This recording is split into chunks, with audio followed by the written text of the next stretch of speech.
নির্বাচনের মাত্র ৩ দিন আগে যুক্তরাষ্ট্রের সঙ্গে অন্তর্বর্তী সরকারের করা বাণিজ্য চুক্তিকে দাসত্বমূলক চুক্তি আখ্যা দিয়ে তা বাতিলের দাবি জানিয়েছেন অর্থনীতিবিদ অধ্যাপক আনু মোহাম্মদ। শুক্রবার কেন্দ্রীয় শহীদ মিনারে গণতান্ত্রিক অধিকার কমিটি আয়োজিত গণজমায়েতে তিনি অভিযোগ করেন, দেশের রাজনৈতিক দলগুলো বিভিন্ন ইস্যুতে বিভক্ত থাকলেও এই চুক্তির প্রশ্নে তাদের মধ্যে নীরবতার ঐক্য তৈরি হয়েছে। আনু মোহাম্মদের দাবি, জনগণকে না জানিয়েই করা এই চুক্তি আসলে কোনো সমঝোতা নয়, বরং বাংলাদেশকে কি করতে হবে তার একটি মার্কিন নির্দেশনামা।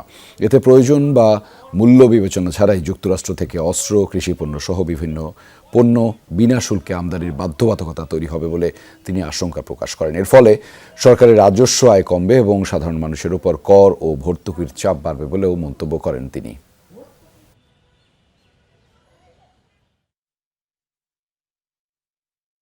যদি বাংলাদেশে মার্কিন চুক্তি বাস্তবায়ন হতে থাকে এইভাবে, তাহলে যেটা হবে, বাংলাদেশের জাতীয় সক্ষমতা যেটা গড়ে ওঠার জন্য আমরা তেল গ্যাস কমিটি থেকে শুরু করে বিভিন্নভাবে অনেক আন্দোলন করেছি, অনেক দাবি জানিয়েছি, অনেক ব্যাখ্যা করেছি, সেই জাতীয় সক্ষমতা যতটুকু আছে সেই সক্ষমতাও বিপর্যস্ত হবে।